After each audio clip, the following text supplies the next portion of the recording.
Hi everyone, welcome back. My name's Sarah O'Keefe. I am moderating the morning sessions today, and the next session that we have is Bill Swallow talking about localization strategy for DITA. Bill, you there? Yep, I'm here. There you are. Excellent. Okay, so a couple of quick housekeeping things for those of you that are just coming into the presentation here. This is LearningDITA Live. We are in day 2. We've got these sessions and sessions tomorrow and Thursday for you. LearningDITA Live was put together by Scriptorium, the content strategy experts, which is the company that I work for and or run.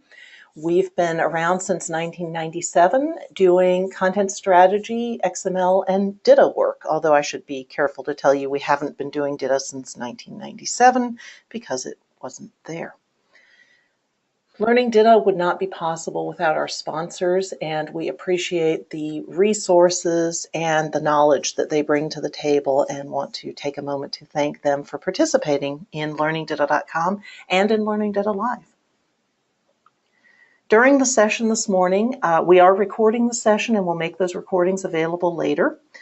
As an attendee, you'll be muted during the webcast, but we do appreciate and ask you to type your questions and comments in the question chat module.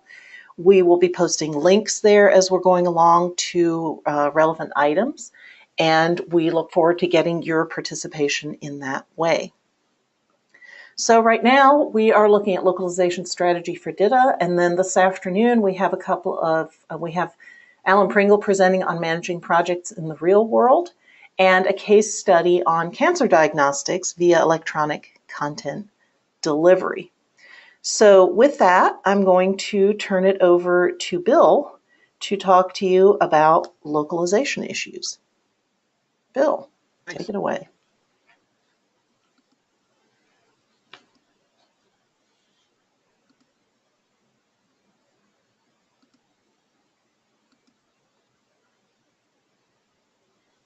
Okay. So, hi everyone, and welcome to Localization Strategy for DITA. So, as Sarah mentioned, I'm Bill Swallow, and I am the Director of Operations for Scriptorium, and I am working remotely for Scriptorium in beautiful but seasonally confused upstate New York. And I apologize ahead of time if I'm a little sniffly, but the change in climate here has been not too friendly with colds and whatnot.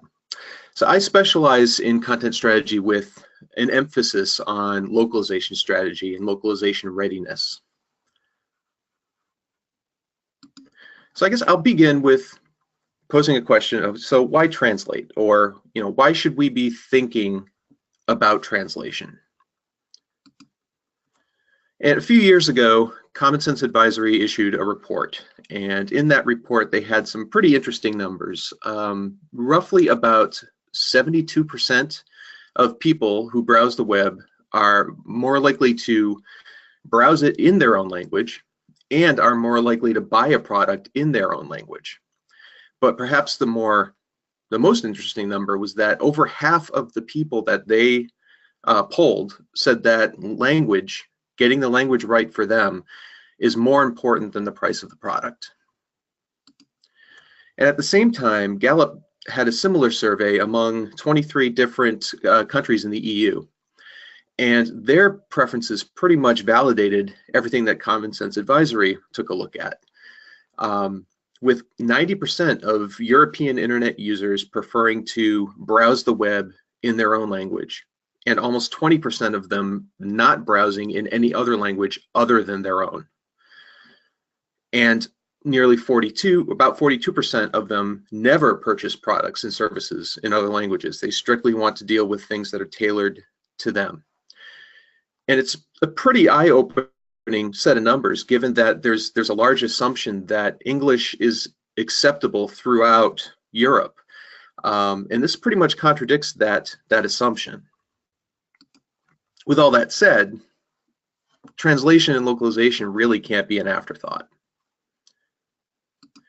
So before I dive in a little bit deeper, I want to talk about a few key terms that I'm probably going to be using many, many times throughout this presentation.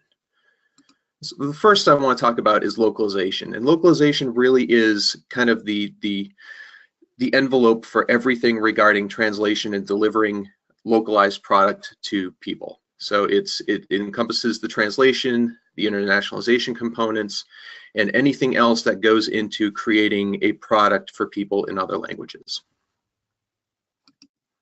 Internationalization was really born out of software development, but it applies to content development as well. And it's essentially designing with localization in mind and being able to externalize as much as possible from the core code or the core managed stuff. That could be, it could be strings for interfaces, it could be a bunch of different labels and so forth, but it also applies in content forms to templates, layouts, visual design, any kind of notes, cautions, warnings, other things like that. Your style and grammar rules should certainly be internationalized so that you can apply specifics in those areas when you're dealing with translation. Your terminology and pretty much any infrastructure that you have when developing content really should be internationalized. And then we have translation, which is taking the words from one language and making them into another, which is never really a one-for-one, but that's the easiest way to explain the extent of translation. And that can also include text, audio, video, and so forth. And it's a general term that also encompasses the act of not only text translation, but also transcription and interpretation as well. And then there's this thing called transcreation, which is basically adapting a message from one language to another. So it's taking the gist of what you're trying to get across in one language and uniquely building that from the ground up in another. And to give you an idea of what transcreation really is and how it differs from translation, years and years ago, Coca-Cola was looking to launch into the Chinese market, and they needed to use Mandarin Chinese to promote their product. And they found that Coca-Cola really didn't make much sense in that market, and they wanted to try using Chinese characters to label their product. And doing that, they kind of had a bunch of false starts where they threw some characters together that basically said Coca-Cola, and they came up with odd translations such as female horse fattened with wax, or wax fattened mare, or even bite the wax tadpole. So these things really didn't work for them, but they eventually landed on 4 characters that kind of sounded like Coca-Cola when spoken. And the actual meaning of that translation was to allow the mouth to be able to rejoice. So that kind of really worked for them, and it got their messaging across while also keeping somewhat of their brand integrity. So before we start, we need to really decide before we start the entire translation and localization process, you need to figure out, what does it mean for us as a company? And this is going to be unique for every different person who approaches this. Do you need to translate all your content? Do you need to translate some of it? Do you need to translate none of it? What types of translation are you going to use? Are you going to use human translation or machine, or are you going to do a bit of transcreation in there? Do you need to have modified layouts and interfaces for people? Specifically when you're looking at right to left languages, such as Hebrew or Arabic, this becomes important. What types of approaches do you want to use? Are you going to use a traditional waterfall approach to get your translation work done? Do you work in a more agile situation where you need to do a whole bunch of iterative steps? And how integrated are your various teams that are going to be contributing to this content and getting everything translated? Does the technical documentation and the marketing materials need to be delivered at the same time, different periods of time, and so forth? Now, there's no one correct answer to any of these questions, whether you're using DITA or not. But as you can imagine, there are plenty of wrong answers. So it's important to really think about this stuff up front. And with regard to DITA, DITA really is localization friendly. It was built that way right out of the box. And it gives you a strong advantage over using other types of workflows or other types of content development. So what does this mean? Well, DITA, by its nature, separates content from form. So you're developing in XML, which has no innate formatting in and of itself. There's no way to, in DITA, to say, make this 18-point green. All that's done on a transformation side. Speaking of which, all of that formatting is automatically applied. So there's no handwork in formatting these documents once the content is complete. And the formatting really can vary based on which language you're producing. So if you need to have a different layout, if your files are labeled for one specific language, that specific layout can be applied rather than the default one. Everything in DITA is externalized as much as possible, so you have various strings files for labels, for notes, cautions, warnings, and so forth, and they have associated images with those as well.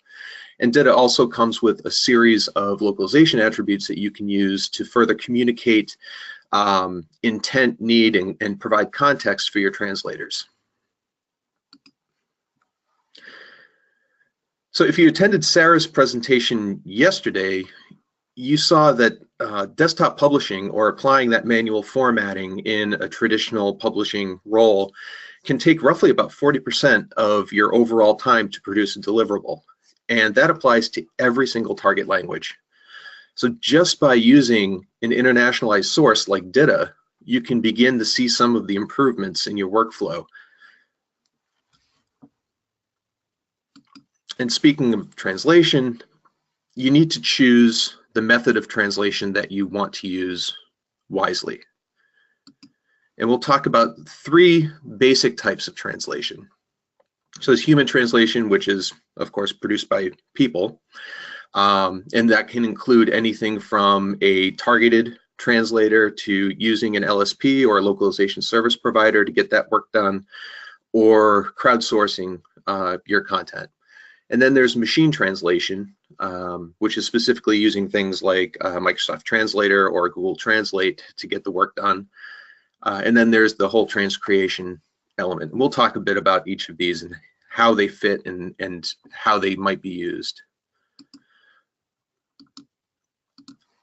Oops, I'm going the wrong direction. So the use of machine translation is increasing, and machine translation quality is improving.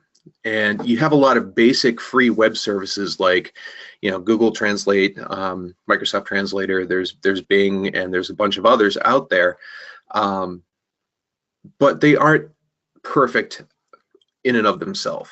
A lot of the free stuff that's online uses what we call statistical models. So it's an older model of translation, and some of them are starting to wind up and bring in certain languages using a new neural machine translation AI, which essentially is a lot smarter at doing this machine translation. But you can pay for access to a much more robust API through Google or Microsoft or what have you. And those APIs give you access to a much wider breadth of languages using the neural model. But as a caution, a lot of those APIs still need to be trained and honed continuously in order to provide accurate translations. We're not at a point where we can rely on machine translation as a foolproof solution. Even Watson isn't there yet for providing that level of correctness and accuracy. But we can kind of look at some of the similarities and differences here between human and machine. So it pretty much goes without saying, but humans get language. We understand the intent, we understand what things are being communicated, and we try to get it as correct as possible based on our own cultural understanding. And humans can also help define the style for the target language as well, which can really help with developing style guides and so forth. And overall, in general, humans make good choices when it comes to being able to find the right word. But machines are only as good as their programming. Even with the best neural machine translation out there, they're only as good as they're programmed to be. They don't understand the intent of a message. They just use a best guess based on the word structure, based on the composition of the sentence and what it knows has been translated before. But pre-translation is always an option with machine translation, and then use a human to clean it up afterwards. On the flip side, average turnaround for a human translator is roughly about, this even varies, but they usually hit their peak around 2,500 to 3,000 words per day, which sounds like a lot, and it is a lot, but it doesn't even come close to what machines can produce. 5,000 words per day is possible for some languages with some translators, but at that point you really have to keep an eye on the quality that you're producing. But machine translation really doesn't have a cap as to how many words it can translate per day.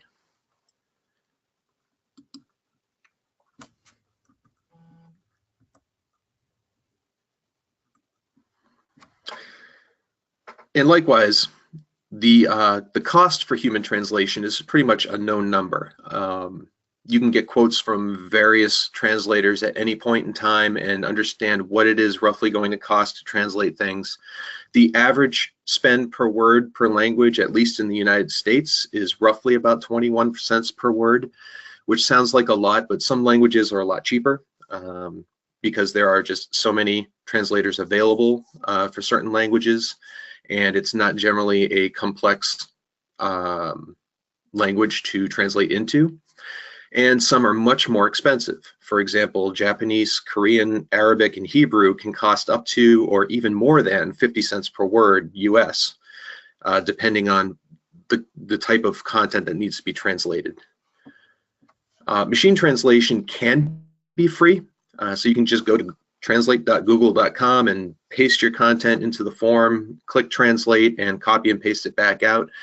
But that quality is going to be very iffy. Machine translation can be very expensive.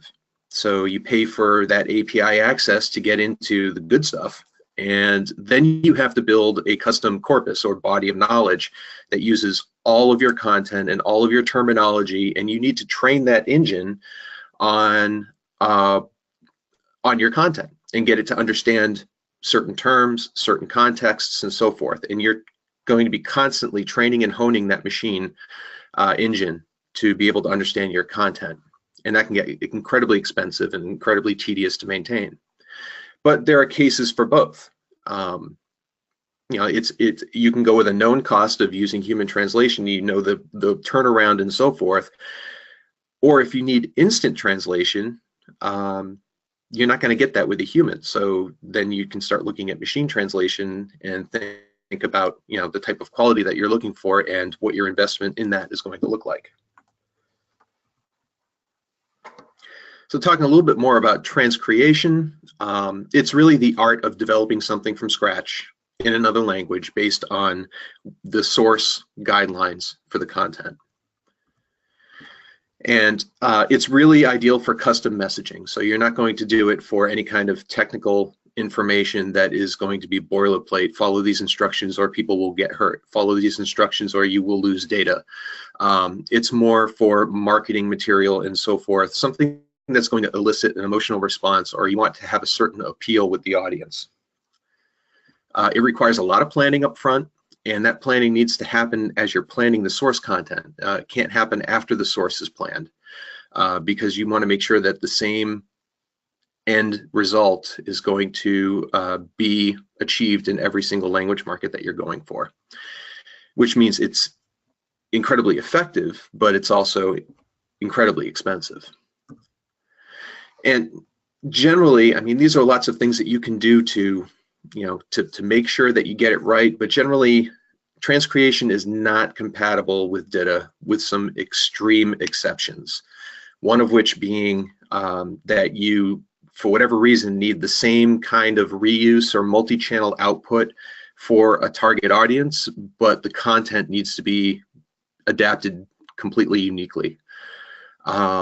Or if you are using portions of content that are transcreated and then managing that in DITA so that you can reuse along with other components that are translated in a different way. And just as you have choice of what translation type you want to use, you also have a choice of how you want to approach that translation work. And there are three basic models here that we'll talk about. One is waterfall, which is a real traditional approach. There's something called tandem, which we'll talk a little bit more about in just a moment. And then you have the agile model. So waterfall is something that I think most people are familiar with, whether it's with translation or product development or so forth, but everything kind of gets developed in stages along the way, and there's one big delivery push at the end. In a waterfall approach for translation, once you get that push to delivery at the end for your source, then you start your translation process and then finally have your delivery in those languages when they become available. And that can create a big delay after the source is done and delivered. Tandem is kind of a little bit different, where you're developing information still in somewhat of a waterfall approach. So you're getting something, ready for delivery. But as it kind of hardens and becomes like approved content that's frozen in time, you can get that translated while you're still developing other things for that delivery. But in this model, once that source language is ready, it can be delivered, and then the localization can kind of wrap up where it left off and then deliver. So you bring your delay in a little bit with tandem, and you could think of it working kind of like a tandem bicycle, where you have the source content pedaling in front and the translation is pedaling in the back. But no matter how fast the translation is pedaling in the back, it's never going to match or surpass the source content that's pedaling in front of them. And then there's the agile or iterative approach. And this really takes the code complete approach to developing stuff. You're not done until everything's done, the source, the translations, and so forth. And this really works for really small pushes of content. So you're talking about content around a specific feature, for example. The feature's being developed by your engineering team or your development team. You're writing about it in source language. You're pushing stuff out to translation as it gets approved on the source side. And once all those pieces come back, then you're able to wrap it all together and eventually deliver it. There's zero delay, which is good because then you get your simultaneous delivery or stim ship. But the bad is that you really do need to have that agile development and docs workflow in place. So if you're not doing real agile, it's going to be very difficult to get this model perfected. So now I'd like to talk a little bit about some of the benefits of using DITA for localization. And we'll talk a bit about content reuse, about separating content and form, and multi-channel publishing. So content reuse, very basic. You write a topic once, and it can be used in many different places. So this really helps you hone, kind of pare down your the amount of words you have on the source side, rather than copying and pasting and using the same content in multiple different places by hand. You're writing it once in one discrete topic, and that topic is consumed by whatever output you're producing. So you create a map, you suck a bunch of topics in, those topics might be reused from one map to another, but you're only translating that topic once. It doesn't matter how many times it's used. Likewise, you can also reuse elements within DITA. And in this model, we have something what we call a warehouse topic. So warehouse topic is generally a topic on the side that isn't published as something that someone would read on their own, but it contains a bunch of similar types of elements that can be reused anywhere in your content set. So for example, in this depiction, we have a warehouse topic containing notes, cautions, and warnings. And those warnings and cautions and so forth can be used in or referenced in any topic that you have. Therefore, you're only writing, the caution once. So you don't really want to have two cautions that say pretty much the same thing with different wording. You have one tried, true, and approved warning, for example, that is used throughout your content, and that only gets translated once. So it's a way of further paring down the unique word count that you have to deal with when you're translating. As for the benefits of separating content and form, in a traditional desktop publishing workflow, you develop your source content, you do a bunch of formatting work, and then you finally have some deliverables. But once that source content is done, you get it translated, and then you have to do all of that desktop publishing work again to produce the translated output. And there's a lot of manual work involved here. So you could do it in-house, and that just adds more time, and it also requires a language expertise in-house to do a lot of the desktop publishing on the translation side. And if you outsource it, then that completely bloats your total translation budget. And generally, you can kind of see desktop publishing, if you're outsourcing it to your localization service provider, it can be as much as 40% of your total translation spend just on the formatting aspects. And as you add more languages, then you can kind of see how this adds up pretty quickly in a traditional workflow. But with DITA, it really makes it a lot more streamlined, and it cuts a lot of the manual work out. Where you have a single managed source of content, that source is translated and then brought back in and continually managed, and at any point in time, you can run a transformation automatically that will produce whatever output you want. This really cuts down on the spend and the time it takes to create localized output.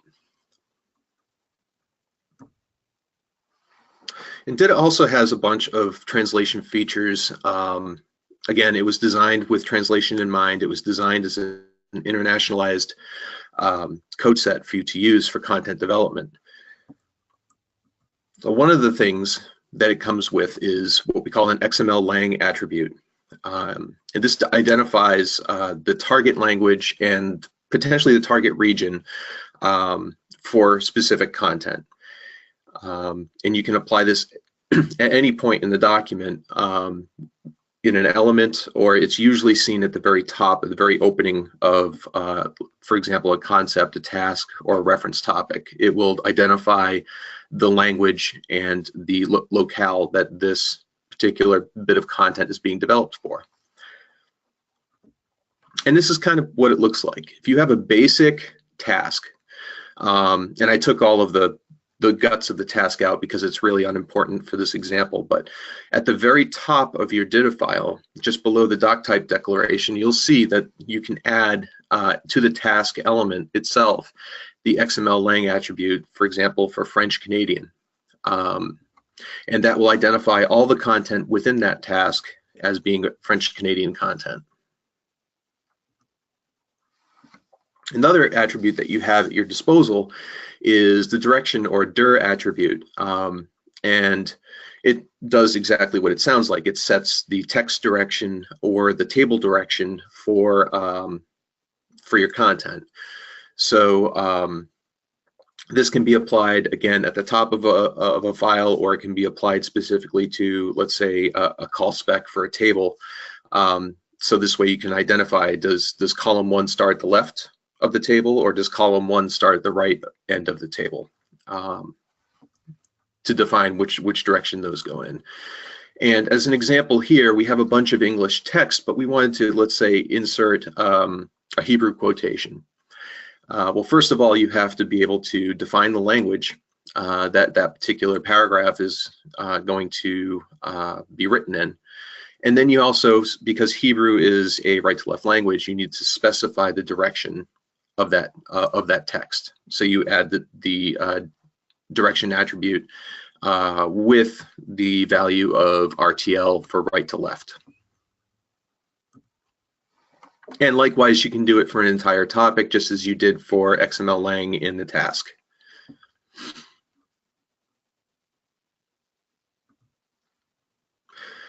Another attribute that's really useful is the translate attribute, and this is a pretty binary attribute. It's either a yes or a no, but it indicates whether or not something should be translated. So if you're sending something out for translation and it contains text that you want to keep in your source language for whatever reason, whether it's a product name or something that does not get translated, you can wrap it in any kind of a DITA tag, whether it be a paragraph element or a UI control or some other inline element, and set the translate attribute to no.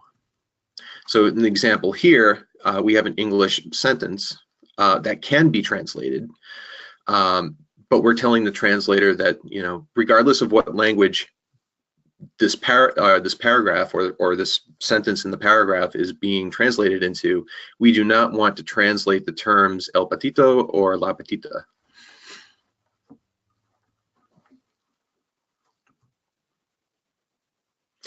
And there are some other localization friendly features that you can use. Getting into the guts of what these how these can actually be used is a little more complex than we can have time for in this particular session, but I'll go over them briefly. There's a sort as attribute, which is primarily used for glossary terms and such, but any kind of text that you're going to do a sort on, you can use the sort as attribute to be able to define how that text should be sorted. Likewise, there's an index sort as, which is specifically used for index entries because indexes are processed a little bit differently when it comes time for transformation. And likewise, DITA has tons of strings files and resource folders available in the Open Toolkit that you can use to apply your custom translations to. You can add to those lists in there and apply them to your transformations so that you get more of that externalized content being flowed through automatically. So as an example for the sorting, in Japanese, if you're writing using kanji characters, which is more the traditional Chinese writing, you can't really sort on those because each character represents an idea or a particular meaning. It's not representative of a word itself. So you use katakana, which is more of a phonetic representation of the Japanese language, and you can then sort using the phonetic spelling of the katakana characters themselves.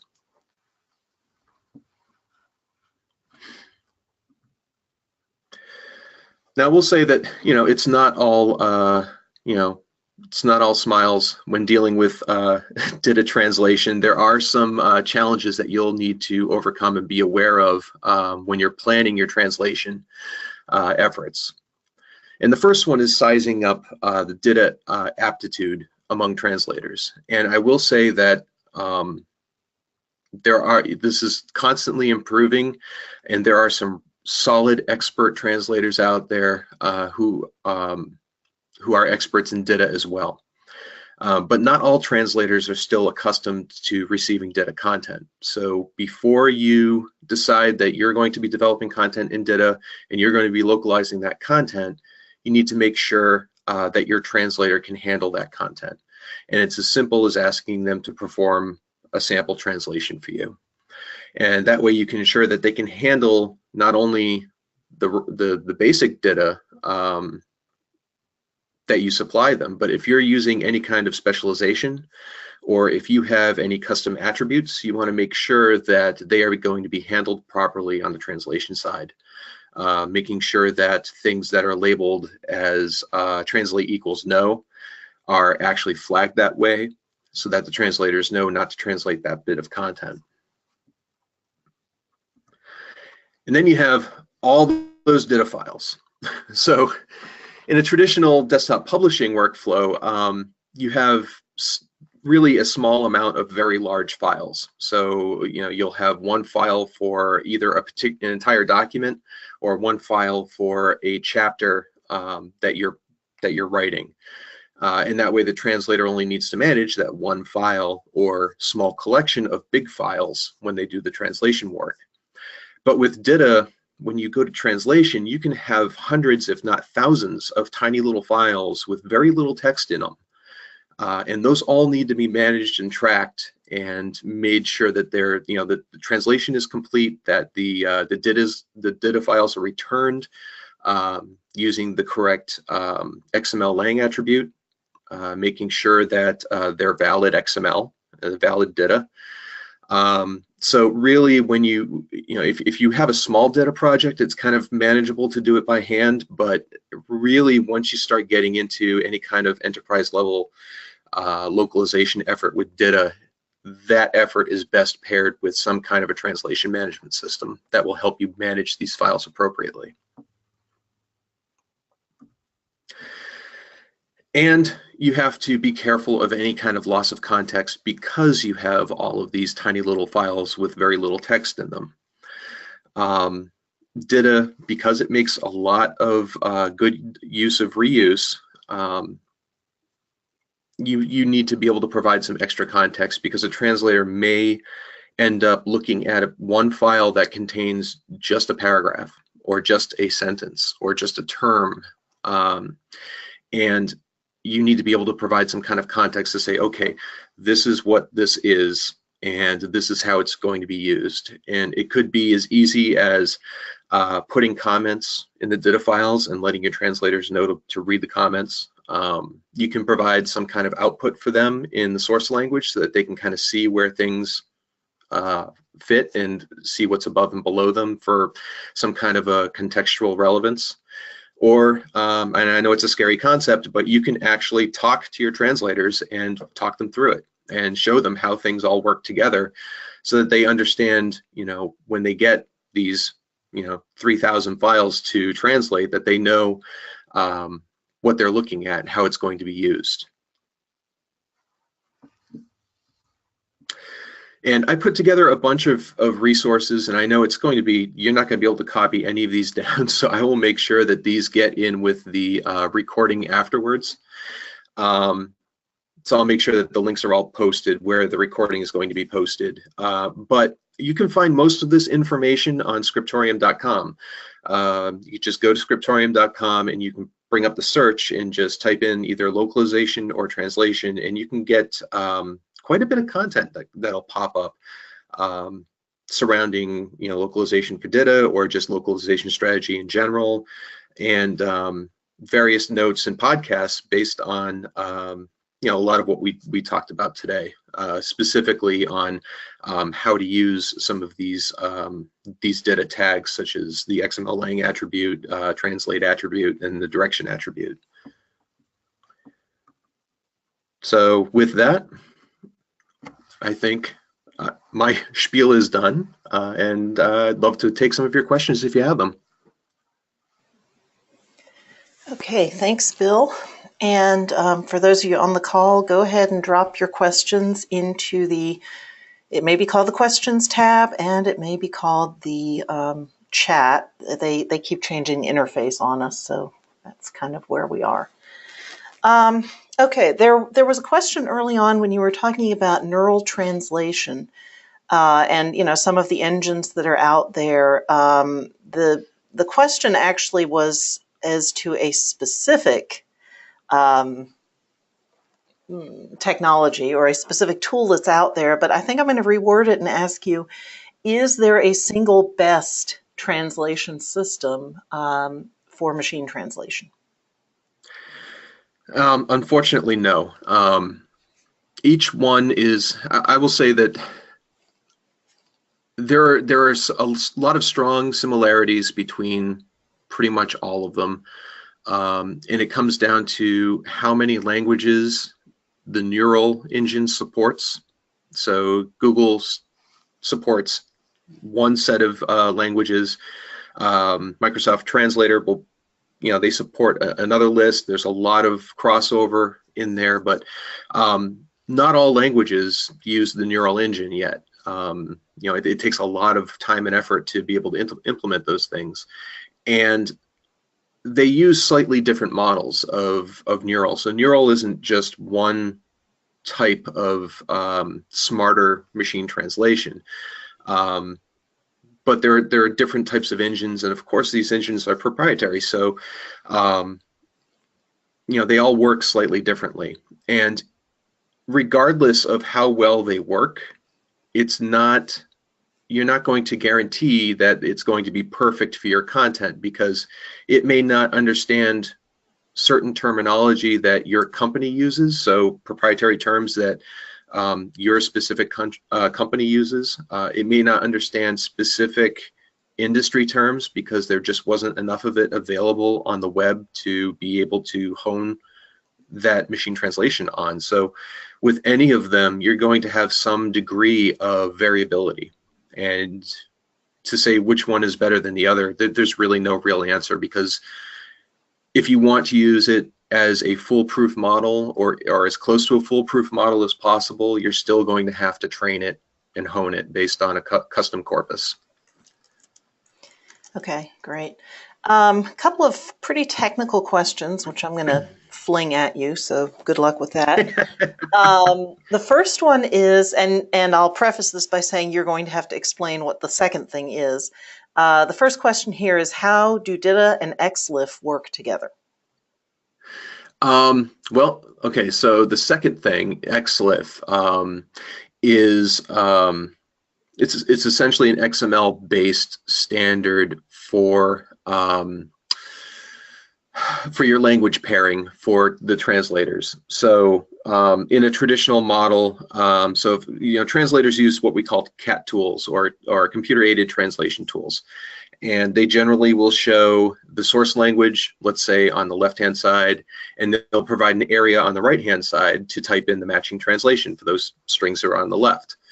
XLIF is an XML standard that pretty much allows you to have a portable copy of that type of matching.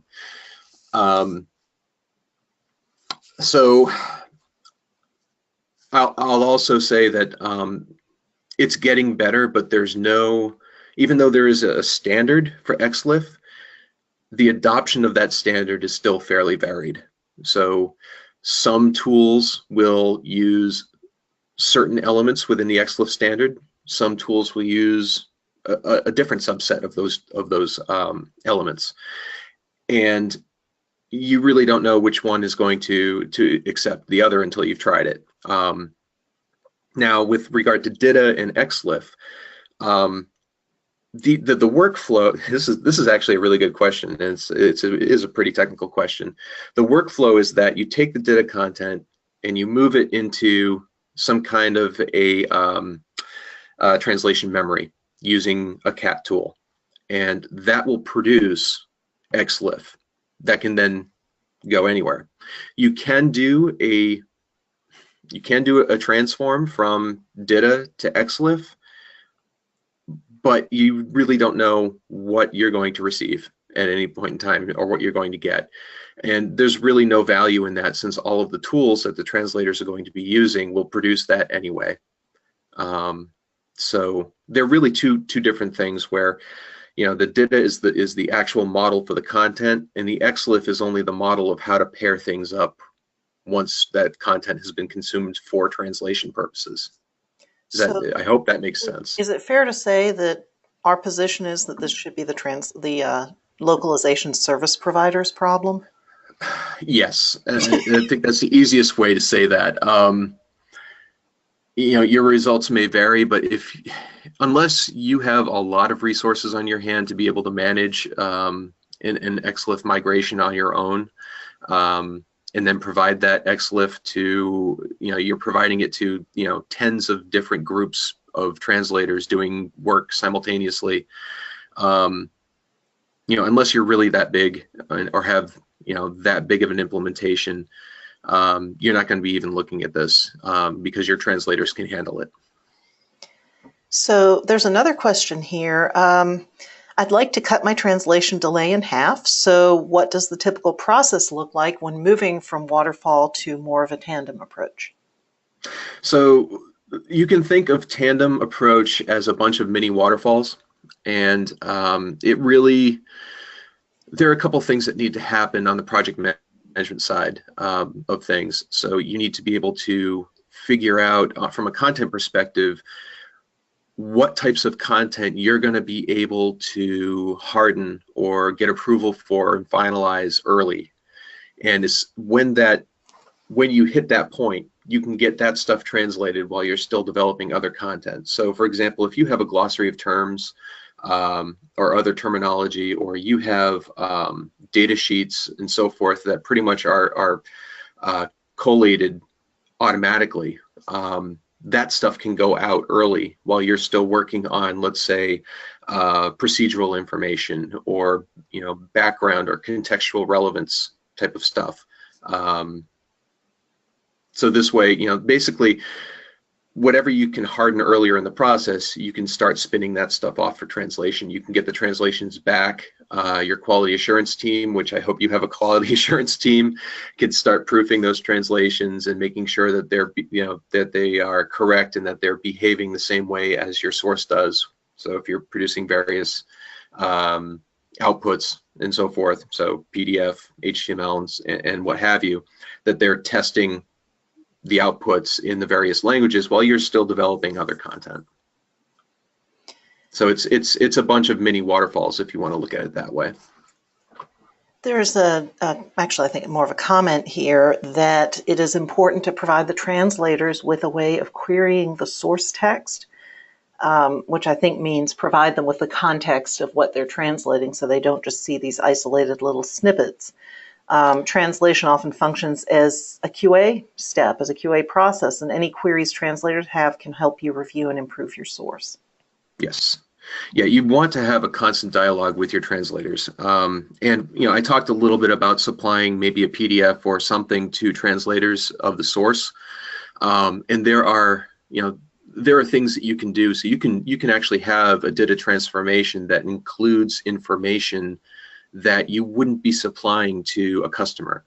So your PDF could be annotated with a bunch of file names and so forth, so that translators can easily see, oh, this content came from this DITA file, and this content came from this DITA file. And that way they can have an easier map to your content that gives them a more of a contextual overview of what you're providing them. Are there any best practices for authors that in DITA when writing things that are going to be translated? Let's see, Don Stevens actually had a good presentation on minimalism yesterday, and I would say follow those pretty much to the T. It really is about minimalist writing, and that's not to say writing with as few words as possible, but avoiding any kind of extraneous information and making sure that you're writing content that is as factual as possible and to the point, and void of any kind of idioms or colloquialisms or what have you. Making sure that it's pretty much on point and targeted for a generic audience if you're going for a translation. And this is more for technical content. And again, if the more flowery your content becomes, the more you're looking in a transcreation kind of model, and you can expect your costs to kind of go through the roof if you're expecting translators to come up with something equally as fluffy and pretty. Okay, couple of other things here. There's a very technical question about keys. And I think to the person that's asking that question, we will address that offline. That's an entire other presentation. But the short answer is it depends, right? This question is about, should we use keys or should we avoid using keys if content is going to be translated? or should we strip them out of our DITA files? Did you want to even touch that? Well, I'll speak generally. Using keys isn't bad, but you have to be mindful that, you know, your translators need to understand this stuff. They're talking here specifically about GUI labels, which I know leads them down to some grammatical problems. The general best practice is to, you know, if you're translating something, you don't want to generally reuse content that's smaller than a block level element, so a paragraph or a command or a note, something like that. When you get down into individual words and phrases, it can get really fuzzy really quick. There are things that you can do to build into, I mean, again, Sarah mentioned, this is an entire other webinar or a series of webinars on best practices for localization using keys. You are going to run into some problems without some proper planning, and it's going to require a lot of back and forth with your translators as well to make sure you get these right. But I understand where you're coming from, because, you know, there are cases where you do want to have keys to manage your you know, your GUI labels, for example, because, you know, you're using them all throughout your technical documentation, and in some cases you might actually be using them, you know, delivering those back to development, you know, and managing them on the DITA side. That way you get the same term used everywhere, and you don't have to make sure, did development change something, because you have the managed source in front of you at all times. So there are some benefits to using keys, but there are some translation gotchas as well. There's a general question here about how much cost savings can be expected to switching to DITA from a desktop publishing workflow, and what are the reasons for this savings? Let's go with the canned answer of it depends. But one thing I forgot to mention on the resources slide is that if you go to scriptorium.com and you pull down the resources grouping, there is a XML ROI calculator there that will allow you to kind of see what those savings might look like yourself. It really depends on a few things. The cost for your source content development, the amount of content that you're producing, the number of languages that you are producing content in, and roughly the average cost per word that you're dealing with. You know, I mentioned 21 cents as a ballpark for the US. That can vary based on exactly what languages you're going to. So you might be leaning more toward 14 or 17 cents, or you could be leaning toward 38 or 40. But plugging in those numbers, you can start seeing what your ROI might look like. Right, and I did, you know, I did a session yesterday on business value and had some details about those numbers. The, you know, the rule, the general estimate, the best way that we can look at this is that typically in localization about 30%, 30 to 50% is formatting cost as opposed to linguistic cost. And with DITA, you should in theory be able to strip out the vast majority of that formatting cost. So that's one justification. And then the other one, which isn't directly reuse, but is, that is reuse, which isn't directly localization, is that greater reuse equals less cost in translation. So to the extent that DITA gives you more reuse, it will reduce the cost of translation. So, okay, I think with that, we will leave it there. So, Bill, thank you. Thank you. And thank you to all of our attendees here who are asking all sorts of terrifying questions that I'm sure reflect their real world, their lives, and what they're doing in their jobs. The next session, we're going to have about an hour-long break. And the next session will be on managing DITA projects in the real world with Alan Pringle, and that will be followed by a case study from the American Joint Committee on Cancer. So thank you all, and we'll look forward to seeing you back here in about an hour.